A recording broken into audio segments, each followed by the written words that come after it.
안녕하십니까. 반갑습니다. 자, 25년도 1차 대비 올인원 강의를 오늘부터 진행을 해보겠습니다. 일단 기본서가 있으니까 기본서를 간단하게 펼쳐보시고요. 형사법 파트 중에서 일단 총론 파트가 먼저 나왔습니다. 총론 파트 보시면 페이지는 대략 330페이지를 상회하는 페이지가 될 거고, 이 책에 있는 내용들은 대부분이 아니라 모두 다 기출 내용이다라고 생각을 하시면 됩니다. 2014년도 경찰 간부 시험, 그리고 일반 공채 시험, 그리고 경찰 승진 시험부터 24년도 2차 시험, 얼마 전에 있었던 최신 기출까지 모든 내용들을 반영을 했습니다.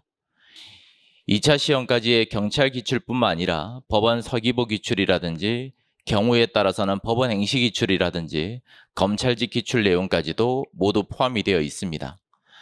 생각보다 양이 많다면 많고 적다면 적어 보일 수도 있겠지만 여기에 있는 내용 자체도 정확하게 소화를 하기가 쉽지는 않습니다.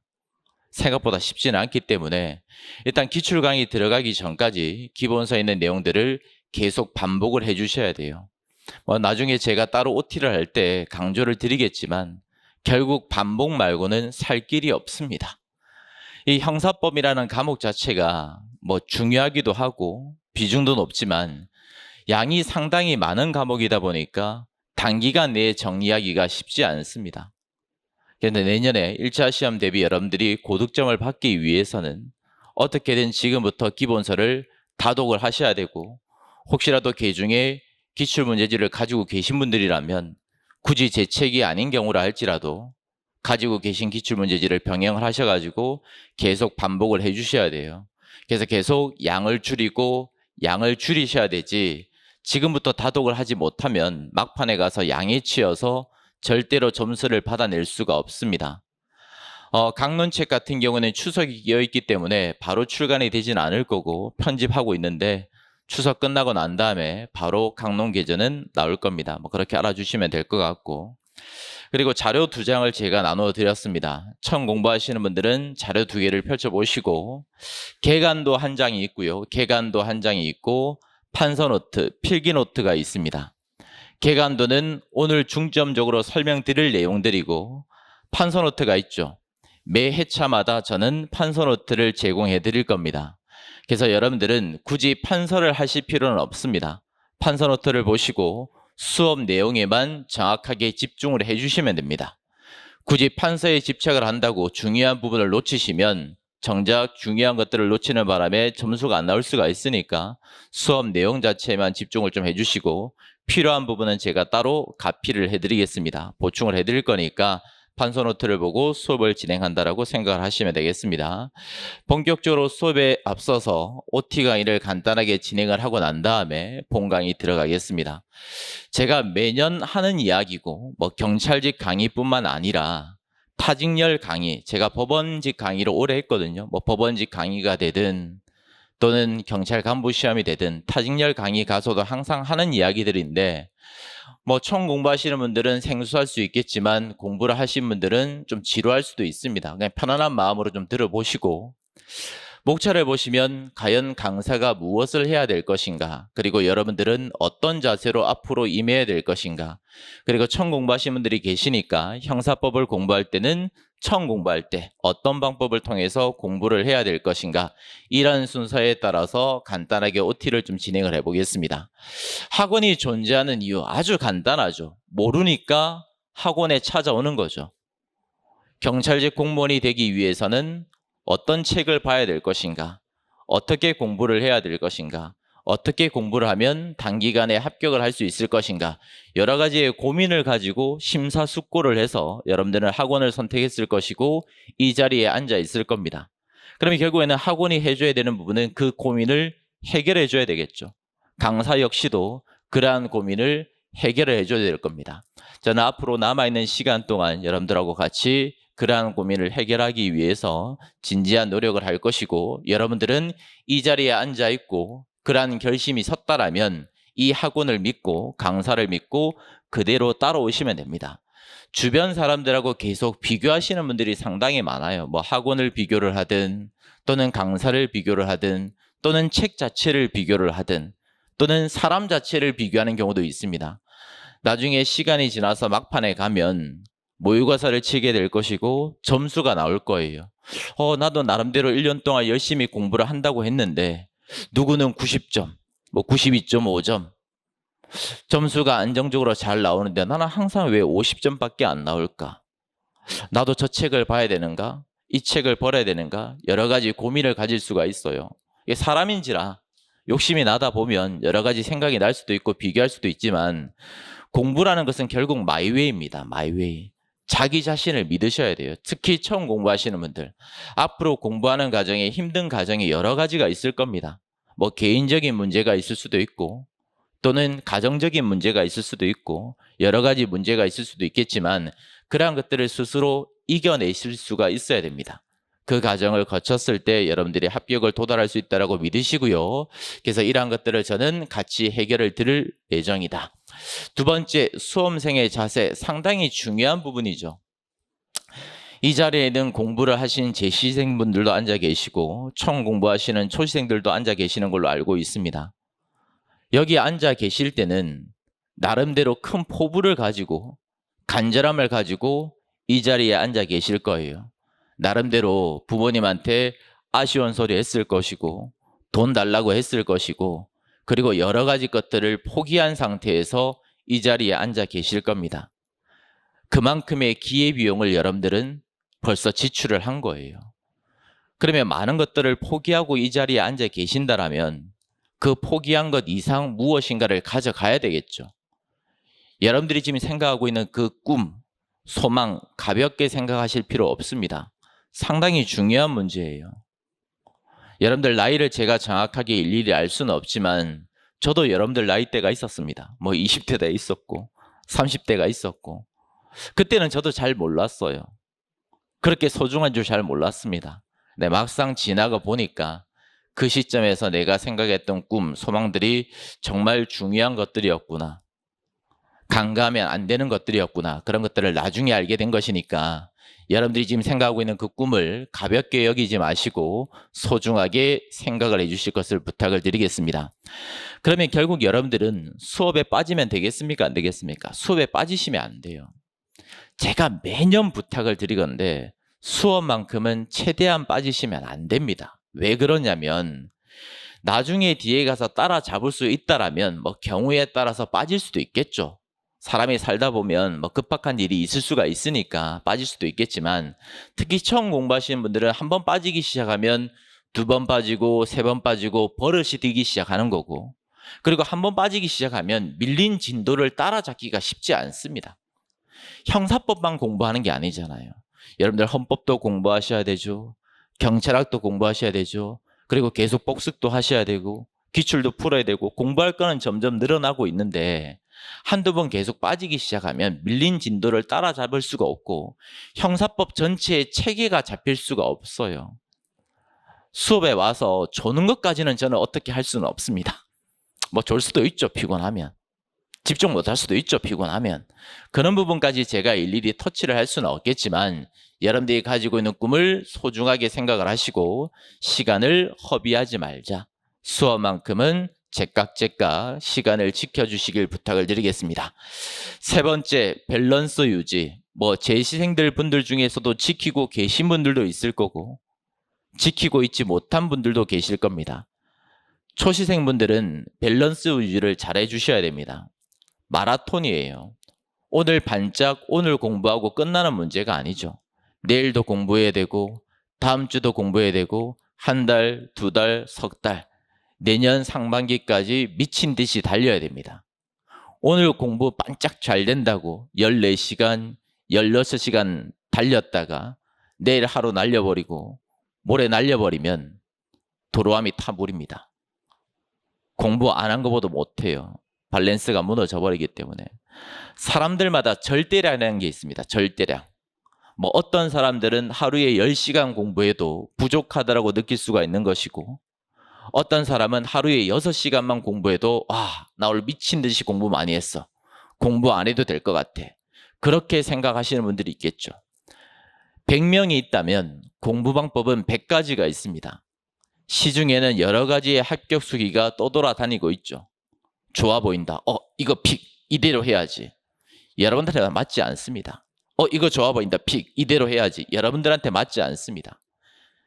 여러분의 시행착오를 거치고 여러분들한테 맞는 공부 방법, 절대량을 먼저 찾으셔야 돼요. 그래야지만 시험 끝까지 밸런스를 유지할 수가 있습니다. 나는 무조건 학원에 8시까지 와야 되겠다. 오전 수업, 오후 수업을 집중해서 듣고 학원에서 만약에 복습이 잘 된다라면 잠깐 남아서 미진했던 복습을 채우고 집에 돌아가서 한두 시간은 쉬고 내일 아침에 또 가뿐하게 컨디션 좋게 학원에 나오겠다.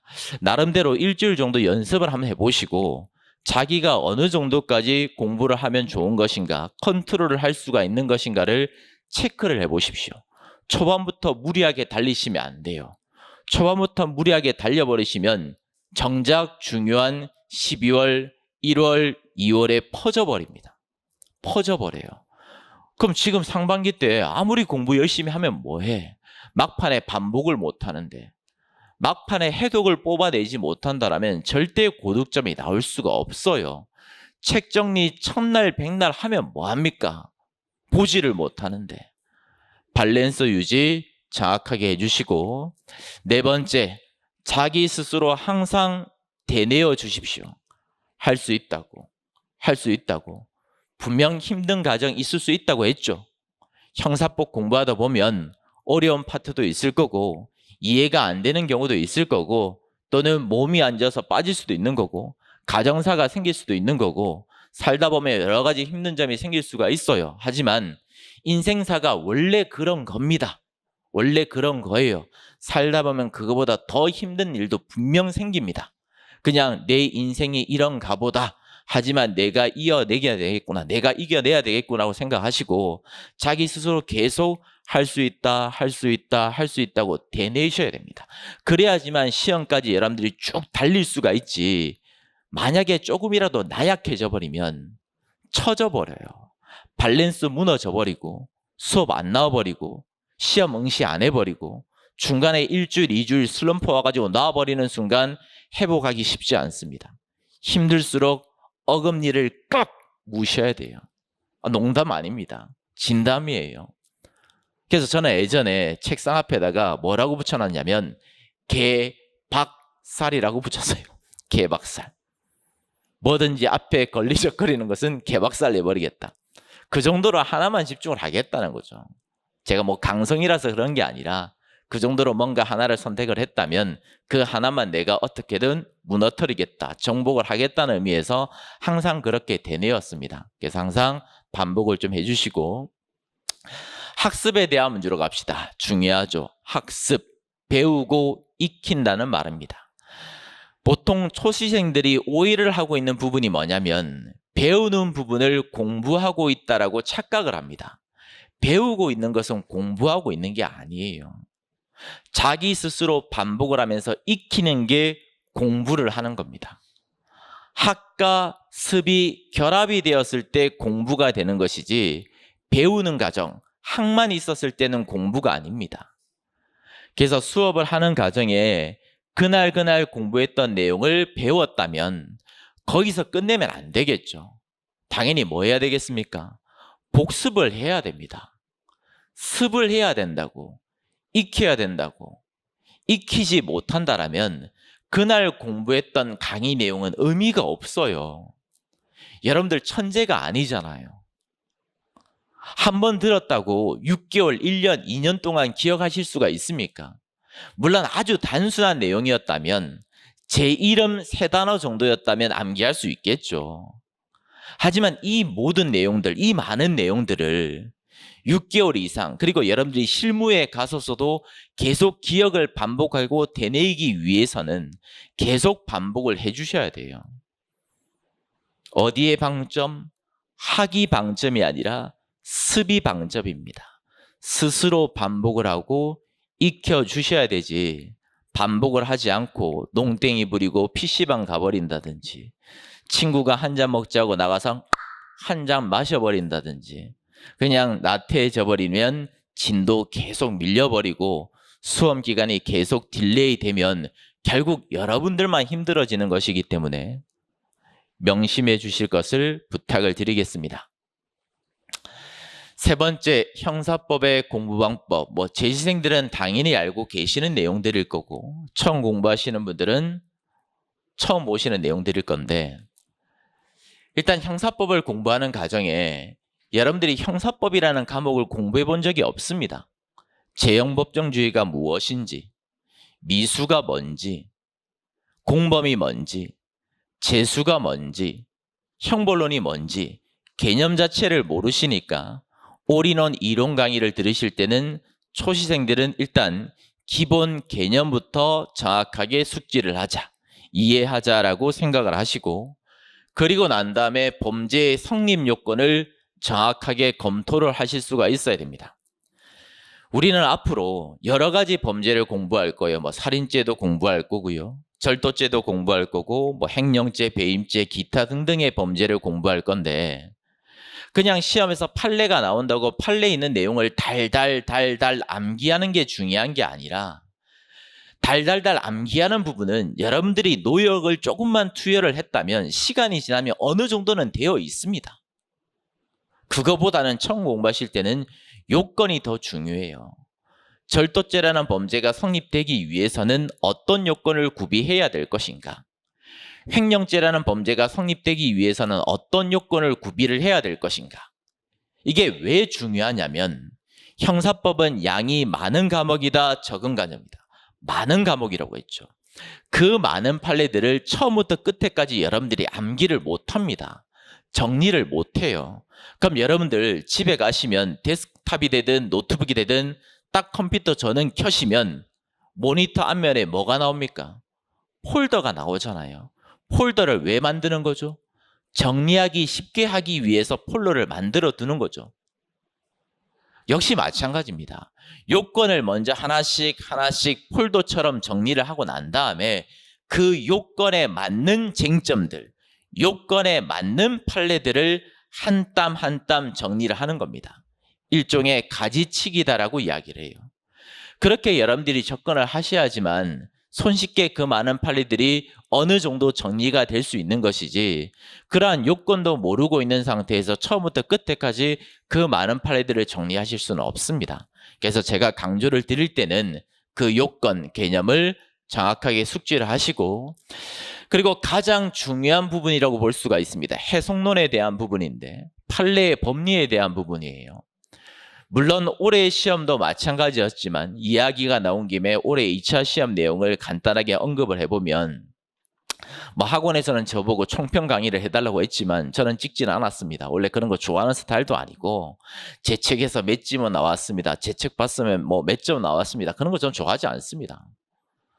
아니, 제 책뿐만 아니라 시중에 있는 기출책 어느 정도 잘 해독하고 잘 반복하고 최신 판례 잘 보충을 했었다면 어느 정도는 점수가 나올 수밖에 없는 시험 난이도였기 때문에 그걸 제가 굳이 이야기를 할 필요는 없어요. 강조할 필요도 없는 거고. 다만 제가 이번 시험에서 강조를 드리고자 하는 내용은 뭐냐면, 초시생들은 모를 수도 있겠지만 재시생분들은 시험을 치시면서 하는 지문들이 몇 개씩 보였을 거예요.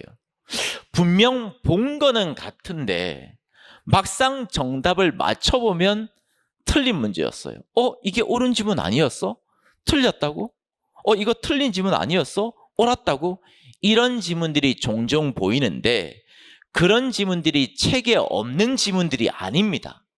찾아드릴 수 있어요. 있는데, 다만 항상 공부를 하실 때 선 이해를 하지 아니한 상태에서 나중에 시간에 쫓기다 보니까 그냥 키워드 체크하고 결론만 보고 시험장 들어가시는 거예요. 이 단어가 나오면 결론은 이러할 것이야 라고 추단을 해버린 상태에서 시험장 가서 그 키워드가 대충 보이면, 느낌이 오면 그냥 결론 가서 OX 정답을 찍어버립니다. 물론 쉽게 출제가 되고 원칙적인 지문이 출제가 된다면 그러한 접근 방법은 상당히 옳은 타당한 접근 방법이 맞아요. 하지만 시험은 점점 어려워지고 있고 기출지문은 항상 동일하게 나오지 않는다라고 저는 강조를 드립니다. 즉 변별력을 요하는 지문들은 원칙적인 지문들이 나오는 게 아니라 원래라면 A부터 Z까지였다면 어떠했다라는 결론이 있었을 때 다만 예외적으로 A부터 Z까지 중에서 이러한 예외적인 케이스가 있었다면 이러한 결론이 아니라 반대되는 결론이 도출이 돼야 되겠죠. 올해 시험에서 변별력을 요하는 지문들은 거의 대부분 예외적인 지문이었어요. 특별한 규정이 없는 이상은 A다. 그럼 여러분 A라고 생각하고 정답을 체크했는데 지문에서는 특별한 경우가 나오는 거죠. 그러면 결국 나중에 막판에 가서는 키워드 체크하고 결론을 보는 건 맞겠지만 일단 이론 강의를 들을 때, 기출 강의를 들을 때만큼은 판례 법리, 원칙적인 케이스, 예외적인 케이스를 정확하게 구분을 하고 난 다음에 접근을 해야지만 정확하게 옳은 지문인지 틀린 지문인지를 체크를 할 수가 있는 것이지, 그냥 두루뭉실하게 이거 나오면 이거예요, 이거 나오면 이거예요, 안 된다고. 습관을 버리셔야 돼요. 특히 재시생분들은. 뭐 여기 앉아 계신 분들도 뿐만 아니라 인강을 듣고 계시는 분들도 마찬가지입니다. 마찬가지예요. 그래서 올인원 강의 때는 최대한 판례가 어떤 입장을 취하고 있는가, 사람이라고 한다면 판례는 사람을 어떻게 해석하는가, 절치라고 한다면 판례는 절치라는 개념을 어떻게 해석할 것인가, 타인 명의로 생명보험 계약을 체결했을 때 과연 실행의 착수를 인정할 것인가 말 것인가. 올해 시험에 나왔죠. 원칙적인 케이스가 있고 예외적인 케이스가 있습니다. 그러한 법리를 정확하게 검토를 하고 난 다음에 수험에 접근을 하셔야 될 것이지, 처음부터 끝까지 두 문제를 딴다든지 키워드를 따시면 안 돼요. 나중에는 분명 따야 되겠지만 처음부터는 그렇게 접근하시면 힘들어집니다. 두 번째, 문제에 적용하고 응용해서 자극것으로 만드셔야 돼요. 처음 공부하시는 분들은 오늘 기본서만 받으셨지 기출 문제지 한 건이 없으실 겁니다. 그죠? 없으실 건데 저는 장단이 있다고 보여져요. 처음 공부하시는 분들이 기출 문제지를 병행하는 게 장점이 될 수도 있고 단점이 될 수도 있다고 생각하는데, 장점은 어떤 부분에 있냐면 아무래도 텍스트에 있는 내용만 봐서는 실제로 시험 문제가 어떻게 나오는지 감이 없습니다. 포인트가 어디가 되는지를 잘 모를 수가 있기 때문에 기출문제지를 하나 구입을 해가지고 병행해서 풀어보는 것도 나쁘지는 않습니다. 다만 단점은 어디에 있냐면 오늘 공부했던 내용을 바로 알고 있는 상태에서 지문에 바로 접근을 하다 보니까 처음부터 달달달 암기하는 방법으로 접근할 수 있는 가능성이 있기 때문에 그러한 부분은 좀 지양을 해야 되는 것이기 때문에 그런 부분에 있어서는 비추를 하긴 하는데, 제가 오늘은 첫 시간이기 때문에 나눠드리진 않았지만 다음 시간 때부터는 진도를 나가고 난 다음에 복습 테스트를 나눠드릴 겁니다. 물론 많은 내용은 아니지만 그날 공부했던 내용들 중에서 이 지문만큼은 반드시 알고 있어야 된다. 이거는 반드시 숙지를 해야지만 막판에 갔을 때 양을 어느 정도 줄일 수 있다고 판단되는 내용들은 제가 추려가지고 복태를 나눠드릴 거니까 지금 당장 기출문제지를 구입하지 않으셨거나 없으신 분들은 그날 나눠드리는 복습 테스트를 풀어보시고 공부했던 내용을 접목을 해보고 응용을 해보고 시험에서 이렇게 나오는구나 한번 판단을 해보십시오. 그래서 계속 반복을 해주셔야 됩니다. 세 번째, 참 저는 머리가 똑똑한 편은 아닌데 천재면 좋겠죠, 누구나. 근데 이 시험 자체는 천재를 뽑는 시험이 아닙니다. 천재는 엉덩이 무거운 사람을 절대로 이길 수가 없어요. 아무리 두뇌가 명석하고 뛰어나도 하루에 공부를 1시간밖에 하지 않는다면 하루에 공부 8시간, 10시간 한 사람을 절대 이겨낼 수가 없습니다. 아무리 엉덩이가 무거운 사람도 누구를 이겨낼 수가 없냐면 방금 보고 들어간 사람을 이겨낼 수는 없습니다. 제가 올해로 11년차 강사인데 저도 가끔씩 판례 내용이 기억이 나지 않을 때가 있어요. 물론 이제 나이가 들어서 그럴 수도 있겠지만 10년 동안 수십 번, 수백 번을 봤어도 사람인지라 가끔씩 가물가물할 때가 있어요. 결론은 당연히 기억이 나겠지만 사실관계가 몇 월 며칠부터 며칠까지 이루어졌더라? 가끔씩 헷갈리는 경우가 있거든요. 그럴 때는 저도 판서노트를 보거나 책을 한번 찾아보고 들어갑니다. 방금 보고 시험장에 들어간 사람은 절대로 이길 수가 없어요. 최신판례도 마찬가지입니다. 시험 막바지에 제가 최신판례 특강을 항상 하는데 최신판례는 방금 나왔던 판례이기 때문에 보고 들어가면 맞출 수 있겠지만 안 보고 들어간다면 설사 강사인 경우라도 맞출 수가 없어요. 강사가 어떻게 맞춥니까? 제가 대법관도 아니고 맞출 수가 없습니다. 물론 어느 정도 해석을 해서 찝어낼 수는 있을지 모르겠지만 맞춘다라고 보장할 수 없어요. 그러면 결국 여러분들이 시험장 직전까지 방금 보고 들어가기 위해서는 무엇을 만들어야 될까요? 이 제일 중요한 부분입니다. 오늘 공부했던 내용 몰라도 돼요. 이것만 알고 계시면 오늘 했던 내용은 나름대로 보람찬 내용입니다. 가장 중요한 게 뭘까? 시험 막판까지 여러분들이 보고 가야 될 무기를 만드는 거예요. 그게 기본서일 수도 있는 거고 문제지일 수도 있습니다. 즉 기출문제지 한 권일 수도 있는 거고 이 기본서 한 권일 수도 있습니다. 여기에 단권화를 하실 분들은 여기에 단권화를 하셔도 되는 거고 기출문제지에 단권화를 하실 분들은 기출문제지에 단권화를 하셔도 돼요. 책이 출간되고 난 다음에 최신 기출이 계속 쏟아져 나올 거고 최신 판례가 계속 쏟아져 나올 거고 또는 경우에 따라서는 맞힌 지문도 있을 거고 틀린 지문들이 있겠죠. 그러니까 맞춘 지문들은 다시 한 번 더 보고 내가 다음에 풀어봤을 때도 맞출 수 있을 것 같아 라고 판단이 든다면 단권화 시킨다라고 정해둔 이 교재에다가 하나씩 지워야 되겠죠. 기출이라면 계속 맞췄던 지문들은 하나씩 지우고 막판에 가서는 모르고 있는 지문들, 항상 헷갈리는 지문들만 남아 있어야 돼요. 그 양줄이는 작업을 미리 선행을 하지 못한다면 절대 해독을 뽑아낼 수가 없고 해독이 되지 못한다면 절대로 방금 본 사람이 될 수가 없습니다. 내일 시험이에요.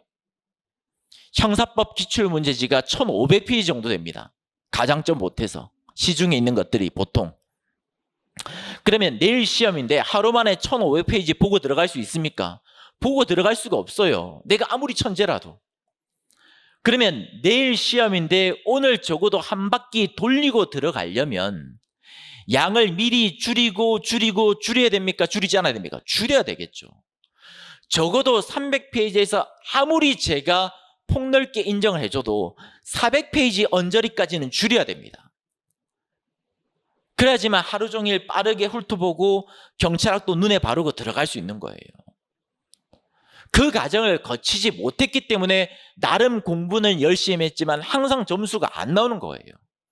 긴가민가 본 거는 맞는 것 같은데 뭐였더라가 되는 겁니다. 물론 운이 좋다면 맞출 수도 있겠죠. 하지만 합격을 우리의 인생을 운에 맡길 수는 없는 거잖아요. 그것만큼 미련한 짓이 어디 있습니까? 안 그래요? 내 삶인데 내 건데 내가 좌지우지해야지 그걸 왜 남한테 좌지우지를 시킵니까? 운에 맡깁니까? 안 돼요. 앞으로 남아있는 7개월 반 동안 여러분들이 주도적으로 그 과정을 이끌어 가셔야 됩니다. 부탁드리겠습니다. 처음에 쉽지는 않겠지만 일주일 지나고 2주일 지나고 한 달 정도만 여러분들이 습관을 들이시면 충분히 여러분들이 이끌어 나갈 수가 있어요. 네 번째, 이제 이해와 해독에 대한 부분. 자, 이상적인 방법. 차선책이 아니라 최선책은 무엇이냐면 좀 전에도 말씀드렸지만 일단 수업에 최대한 집중을 하셔야 됩니다. 학원에 오는 이유가 뭐라고? 그 고민을 해결하기 위해서 이 자리에 왔다며. 돈을 내고 왔잖아요. 시간 내고 왔잖아요. 그러면 뽕을 뽑아야지. 안 그래? 뽕 뽑아야지. 내가 10만 원을 했으면 100만 원만큼의 가치를 누리고 가야 될 거 아닙니까? 근데 수업에 와가지고 계속 졸고, 또는 모르는 게 있으면 선생님한테 와가지고 어떻게든 괴롭혀야 돼요. 아니, 되면 할 수 있지. 모를 수 있지. 하지만 처음 질문하는 게 약간 힘들 뿐인 거지, 몇 번 하다 보면 익숙해지고, 그래야지만 여러분들이 단기간 내에 정복을 할 수가 있습니다.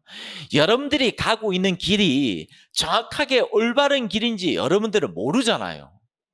근데 질문 한 번만 하면, 아, 이거는 애초부터 내가 생각할 필요가 없는 내용이었구나, 내가 잘못된 공부 방법을 가지고 있구나, 충분히 알 수 있잖아. 그럼 시간을 세이브할 수 있는데 왜 쪽팔려요? 그게 어색해요. 아, 어색한 것까지는 이해하는데 그게 쪽팔리는 문제는 아니야. 그게 왜 쪽팔리는데? 모르는 게 죄입니까? 모르는 건 죄가 아니에요. 모르는데 알고 있는 것처럼 의시되는 건 죄예요. 모르고 있는데 알고 있는 것처럼. 그건 자기 자신을 기망하는 겁니다. 우롱하는 겁니다. 제발 수업 때 집중하시고, 혹시라도 막히는 부분이 있으면 쉬는 시간이 되든 아니면 끝마치고 난 다음이 되든 그 내용 자체를 물어보셔야 됩니다. 그리고 복습을 하실 때는 다시 한 번 더 기본서에 있는 내용을 한 땀 한 땀 읽어보시면서 이 판례에서의 쟁점이 되는 부분은 무엇이었을까? 원칙적이라면 어떤 죄가 될 것이고, 만약에 예외적인 경우였다면 어떤 죄가 될 것인가? 원칙과 예외를 구분해서 접근을 하셔야 됩니다. 모든 판례가 그럴 필요는 없어요. 단순 판례들은 오로지 결론만 암기하시면 되겠지만, 어느 정도 이해를 요하는 내용들, 중요한 내용들은 쟁점을 정확하게 파악하고 난 다음에 접근을 하셔야 됩니다. 그리고 난 다음에 앞서서 말씀드렸듯이 제가 다음 회차부터 진도 나가고 난 다음에 복태를 나눠드리면 풀고 오답 정리를 반드시 하셔야 돼요. 제가 복습 테스트 나눠드리고 해설 말미에다가 해설 요지를 달아두는 게 아니라 페이지를 적시해 줄 겁니다. 6페이지 중단에 있는 판례. 그러면 틀리셨으면 여러분들은 기본서를 펼치시고 6페이지 중단으로 내려가셔서 그 판례를 다시 한 번 더 읽어보셔야 돼요. 왜 내가 틀렸는가? 무엇을 놓쳤는가? 그 과정을 통해서 다시 한 번 더 반복을 거치셔야 됩니다. 그래야지만 이 다음 순환, 기출 강의가 효용성을 발휘할 수 있어요. 이 올인원 강의를 해독 자체를 안 해버리시면 기출 강의 자체를 따라올 수가 없습니다. 기출 중요하죠.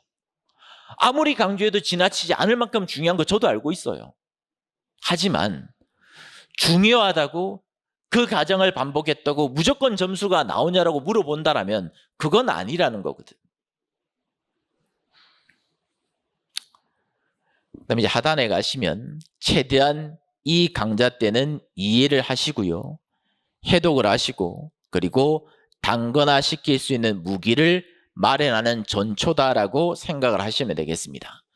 그래서 이 과정을 통해서 전국적으로는 남자분들 같은 경우에는 당연히 85점 정도는 받으셔야 되고, 여자분들은 90점 언저리 정도는 받아내셔야 돼요. 올해 시험 정도의 난이도라면 아무리 경쟁률이 떨어졌고 합격 점수가 떨어진 경우라 할지라도 여러분들이 형사법 정도는 85점 언저리는 받아내자, 여자분들은 90점 언저리는 내가 항상 받아내자라고 생각을 하시고 공부에 임해 주셔야 되고, 여기까지는 일단 초시생 중심의 내용들이었고, 재시생들은 수업에 끝내시면 안 됩니다. 기출문제지에 다 한 권씩 들고 있잖아요. 제 책을 가지고 계신 분들도 있을 것이고 다른 교재를 가지고 계신 분들도 있을 건데, 해당 페이지를 펼쳐보시고 다시 한번 더 기출문제지를 한 땀 한 땀 끄어읽기 해보십시오. 벌써 손때가 묻어있는 책이 될 것이고 몇 번 해독을 한 책들일 거기 때문에 시간이 그렇게 오래 걸리지는 않을 거예요. 여러분들이 마음 먹고 접근을 하면 하루에 기본서가 30페이지 정도 진도가 나간다고 했을 때 기출문제지는 제가 봤을 때 2시간 안에 해독을 끝낼 수가 있습니다. 계속 반복을 하셔가지고 미리 아는 것들은 지우는 과정을 거쳐야지만 언제가 편하다고? 나중에 막판이 편합니다. 막판이. 다섯 번째, 커리큘럼에 대한 부분인데 이 부분은 질문을 하시는 분들이 종종 계셨기 때문에 제가 따로 만들어 왔습니다. 내년 1차 시험 대비는 학원에서 정해준 커리 그대로 진행할 예정입니다.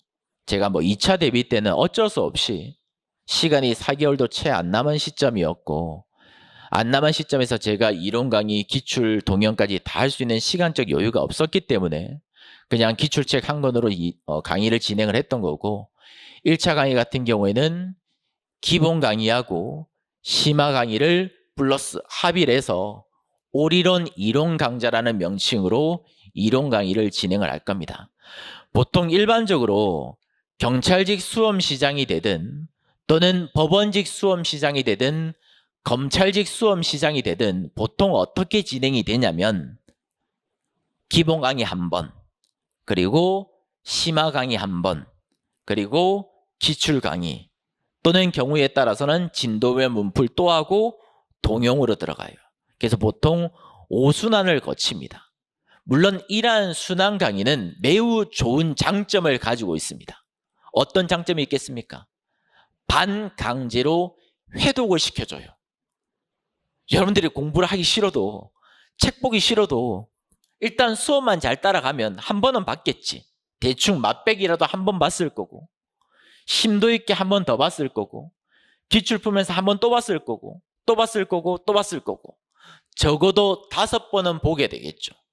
해독을 강제할 수 있다는 점에 있어서 아주 큰 장점을 가질 수는 있습니다. 다만 단점은 어디에 있냐면 순환이 많아지면 많아질수록 강좌 수가 많아질 수밖에 없어요. 강의 수가 늘어날 수밖에 없다고. 이게 왜 단점이냐면 시험 막판으로 가면 갈수록 공부의 양은 줄이셔야 되고 강좌의 양, 즉 강의를 듣는 횟수는 점점 줄어들어야 되지 늘리시면 안 됩니다. 제가 앞서서 말씀드렸지만 학습에서 중요한 것은 학이라고 했습니까? 습이라고 했습니까? 습이에요. 익히는 과정이 중요한 거지 배우는 과정이 중요한 게 아닙니다. 내년 상반기 1월 달까지는 수업 내용에 집중을 해서 계속 반복을 하시되 2월, 3월 점점 시험 막바지에 다다르면 수업은 들으시면 안 돼요. 여러분들이 정리하고 있던 그 단건화된 교재를 계속 반복을 하셔가지고 내 걸로 만들고 내 걸로 만들고 내 걸로 만드는 과정이 필요합니다. 그렇기 때문에 이 모든 과정을 다 따라가기에는 상당히 부담스럽기 때문에 기본 강의하고 심화 강의를 그냥 합쳐서 올인원이라는 이름으로 이론 강의를 개설을 한 거고, 그래서 보통 기본 강의 때는 형사법의 체계를 확립하는 과정이 이루어질 것이고, 심화 강의 때는 기본 강의 때 체계를 확립한 내용을 좀 더 심도 있게 체득하는 과정이 보통 이루어질 건데 그걸 같이 진행을 할 겁니다. 같이 진행을 할 거고, 그리고 기출 문풀 과정으로 들어갈 건데 제 기출집은 문제지 형식이 아니라 OX 형식입니다. 제 책을 가지고 계신 분들은 알겠지만 저는 문제 형식으로 되어 있는 기출 문제지가 아니라 지문 한 개씩 기출이 배열되어 있는 OX 형식의 기출 문제집입니다. 그 OX 형식의 기출 문제집은 장점이 있고 단점이 있습니다. 여러분들, 다음 중 제형법정주의에 대한 설명으로 옳지 않은 것은 몇 가지인가? 기역, 니은, 디귿, 리을. 이렇게 문제 형태로 되어 있는 기출 문제집이 있고 1번 지문, 지문 하나, 2번 지문, 지문 하나, 3번 지문, 지문 하나, 이렇게 지문 형식으로 되어 있는 기출 문제집이 있는데 장단점이 있습니다. OX 형식의 기출 문제집은 어떤 장점이 있을까요? 해독을 빠르게 할 수가 있어요. 지문 바로 밑에 해설이 달려있기 때문에 지문 보고 OX 체크하고 해설 보고, 지문 바로 보고 OX 체크하고 바로 넣어. 계속 반복을 할 수 있고 해독을 빠르게 할 수 있다는 장점은 있지만 어떤 단점이 있냐면 문제 형식으로 되어 있지 않기 때문에 문제에 어떻게 접근해야 되는지 연습이 안 돼요. 문제가 아니니까, 지문이니까. 그럼 그걸 보충을 할 수가 있어야 되겠죠. 그래서 이 과정에서 그걸 보충하기 위해서 강의는 OX 기출 문제로 진행을 하겠지만 강의 진행하기 전에 제가 지문으로 구성되어 있는 이 지문을 진도별로 문제로 만들어 올 거예요. 그러면 그 문제를 여러분들이 실전이라고 생각하고 문제를 푸시고 해설을 보시고 책으로 돌아가서 틀린 것들, 옳은 것들, 다시 봐야 되는 것들을 체크를 해두시면 되겠죠. 그리고 맞춘 것들은 지워버리시고 틀린 것들은 그대로 살려두시고 그렇게 계속 책 정리를 해가시는 겁니다. 그래서 이순환 때는 기출 강의하고 진도별 문풀을 병행해서 진행할 생각입니다. 그리고 마지막으로 삼순환 전범위 문풀은 뭐 정확하게 제가 배정을 받지는 않았지만 보통 10회차 정도 제가 배정을 받고요. 진도별 문풀 때는 지금까지 공부했던 기출 내용을 토대로 해서 전범위 형태로서 동형 모의고사를 출제를 할 거고 그리고 제일 중요한 최신 판례를 같이 넣어서 출제를 할 겁니다. 올해 2차 시험 때도 최신 판례는 상당히 많이 출제가 되었죠. 카페에다가 해설지도 올려두었고 제가 이제 8월 달부터는 카페에다가 최신 판례를 매달 올리기로 했습니다. 물론 시험 막판에 제가 최신 판례 강의를 하긴 하지만 시험 막바지에 최신 판례를 하다 보니까 수험생들의 입장에서 상당히 부담스러워 하세요. 왜? 시험이 이제 코앞인데 그래도 50페이지짜리 60페이지짜리 책을 다시 보려니 힘들잖아요. 왜? 보고 있던 책도 있는데. 그래서 미리 예습하자는 의미에서 제가 매달 2번 최신 판례를 카페에다가 올려두고 있으니까 생각이 있으신 분들은 오고 가며 그냥 한번 읽어보신다면 나중에 시험 막판에 갔을 때 부담이 상당히 덜어지실 겁니다. 줄어질 거니까 그 최신 판례를 같이 넣어가지고 전범위 문풀을 진행할 생각입니다. 자, 처음 공부하시는 분들이 있으니까 시험 범위에 대한 부분을 간단하게 언급을 하고 이제 마무리를 할 건데 우리는 형사법을 공부할 겁니다. 형법편이 있고요. 형법편이 있고 형사소송법 편이 있습니다. 형법과 형사소송법을 더해서 형사법이다라고 부릅니다. 형법과 형사소송법을 더해서 형사법이다라고 이야기를 하고 형법에는 크게 형법 총칙편이 있고 각칙편이라는 게 있습니다. 그러면 총칙은 뭐고 각칙은 뭐냐? 총칙은 형법 전반에 있어서 공통적으로 적용되는 규칙을 총칙이다라고 이야기합니다. 살인죄가 있겠죠. 강간죄가 있겠죠. 절도죄가 있겠죠. 횡령죄가 있겠죠.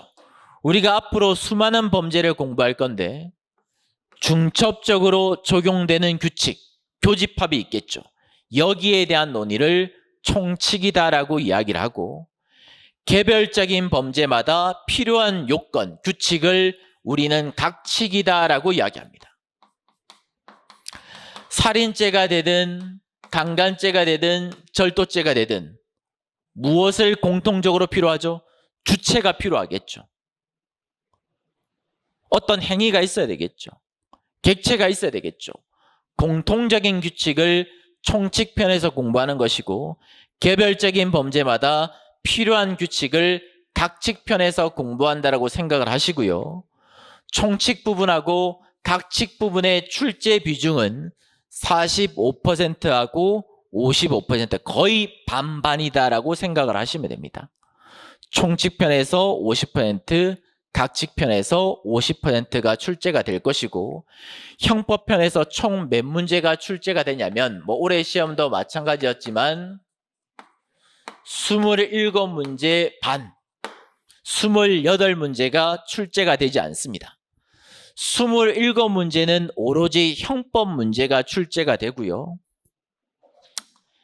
12지문은 수사 증거 파트에서 출제가 되고 마지막 한 문제 40번 지문으로서 마지막 한 문제는 형법 지문 2지문, 형사소송법 지문 2지문, 그래서 복합 사례형 문제로 출제가 됩니다. 그래서 27문제 반, 12문제 반, 합일해서 40문제가 출제가 된다라고 생각을 하시면 됩니다. 형법을 공부하고 난 다음에 형사소송법 파트를 공부를 할 건데 형사소송법 파트는 여러 가지의 절차로 이루어질 수가 있습니다. 수사 단계가 있고 수사를 끝내고 난 다음에 공소 제기를 하는 단계가 있고 공소 제기를 했다는 말은 재판으로 넘어갔다는 말이에요. 재판 절차, 공판 절차가 있고요. 재판이 끝났으면 그 사람을 처벌할 필요성이 있겠죠. 형을 집행하는 절차로 넘어갈 수가 있습니다. 근데 경찰직 시험에서는 형사소송법 모든 절차가 시험에서 나오는 게 아니라 그 중에서도 수사편과 증거편만 출제가 됩니다. 출제 비중은 거의 반반이다라고 생각을 하시면 돼요. 수사 파트에서 50% 정도 출제가 되고 증거 파트에서 50% 정도 출제가 된다고 생각을 하시면 됩니다. 수사편이라는 것은 말 그대로 누가 범죄를 범했는 것인가, 범인을 발견하고 그 사람의 범죄 혐의점을 입증하기 위해서 증거를 수집하는 일체의 활동을 우리는 수사활동, 수사다라고 이야기를 하는 것이고, 증거편이라는 것은 수집한 증거가 과연 재판 과정에서 증거 능력이 있을 것인가 없을 것인가에 대한 여부를 공부하는 파트다라고 생각을 하시면 되겠습니다. 그래서 이걸 합쳐가지고 우리는 형사법이다라고 이야기를 한다. 마지막 마무리하고 OT는 끝내겠습니다. 일순환, 심화, 기출, 진도별, 동형, 기타 등등 여러 가지의 커리를 진행하면 참 좋겠지만 우리한테 남아있는 시간은 8개월이 채 되지 아니한 시간이고 그 남아있는 시간에 여러분들은 점수를 극대화시켜야 될 것이고 당연히 합격을 하셔야 됩니다. 최대한 3순환 커리로 커리를 단순화시켜서 여러분들이 계속 반복을 하셔야 될 것이고 처음 공부하실 때 무조건 두문자나 키워드에 집착하지 마시고 이론 강의를 들을 때는 이 판례에서의 쟁점이 무엇일까? 판례는 어떤 입장을 취하고 있는가? 항상 이해하는 자세에서 접근을 해 주셔야 됩니다. 그래야지만 변별력을 요하는 어려운 지문을 맞출 수가 있어요. 그 한 문제, 두 문제만 여러분들이 맞추면 합격은 그냥 보장되어 있습니다. 그리고 기출편에 들어갔을 때는 기출 문제가 어떻게 나오는지, 실제 문제가 어떻게 나오는지 유형 분석을 할 것이고 공부하는 과정에 어느 정도는 강약 조절을 하실 수가 있어야 되는데 자, 미리 제가 언급을 하고 갈 건데 지금 총론, 총칙편이 330페이지가 살짝 넘어가고 아직 강론책이 편집이 안 나왔기 때문에 정확하게 몇 페이지인지 모르겠지만 제가 넘긴 페이지는 550페이지예요. 제가 넘긴 원고는. 근데 이제 편집하는 과정에 줄 수도 있고 늘 수도 있겠지만 그럼 대략 550이라고 친다면 책 페이지가 대략 900페이지 정도 되죠. 형법만 900페이지고 형사소송법 원고가 대략 380페이지 정도 됩니다. 역시 편집을 했을 때 어느 정도 나올지는 모르겠지만 대충 편하게 생각하면 1400페이지 정도 된다고 칩시다. 1300. 근데 문제는 저한테 배정되어 있는 횟수는 38회예요. 38회 동안 1300페이지 정도 있는 책 내용을 아주 자세하게 설명드리는 것은 원시적 불능입니다. 어쩔 수가 없어요. 그래서 저는 어떻게 생각을 했냐면 보강 없이 최대한 38회 안에 형법편, 수사 증거편을 최대한 자세하게 설명을 드릴 건데 다만 경우에 따라서 단순 판례들이 있습니다. 어차피 암기해야 된 내용들, 키워뒀다고 결론, 이해를 요하는 판례들 말고 단순 판례들은 스킵을 할 거예요. 그럼 선생님 안 해주는 겁니까? 아니요, 안 해주는 게 아니라 그러한 잡스러운 판례들은 어차피 시간이 지나면 암기가 되어 있는 것들이고 암기를 해야 되는 내용들은 이순환 때 따로 보충을 해서 설명을 드릴 생각입니다. 그래서 아무래도 중요한 것들, 어려운 것들은 1순환 때 다 설명을 드렸으니 2순환 때는 제가 굳이 강조를 안 해도 되겠죠. 하지만 반대로 2순환 기출 강의에서는 단순 판례들만 제가 몇 가지만 딱딱 찍고 넘어가면 되겠죠. 그렇게 보충을 할 거니까 제가 경우에 따라서 판례 몇 가지를 스킵을 한다 할지라도 아, 그런 이유가 있구나라고 생각을 해주시면 좋겠습니다. 반복과 단거만이 살 길이다. 그래서 이제 본 강의를 진행할 건데 시간이 애매하니까 10분만 쉬고 진행을 하겠습니다. 자.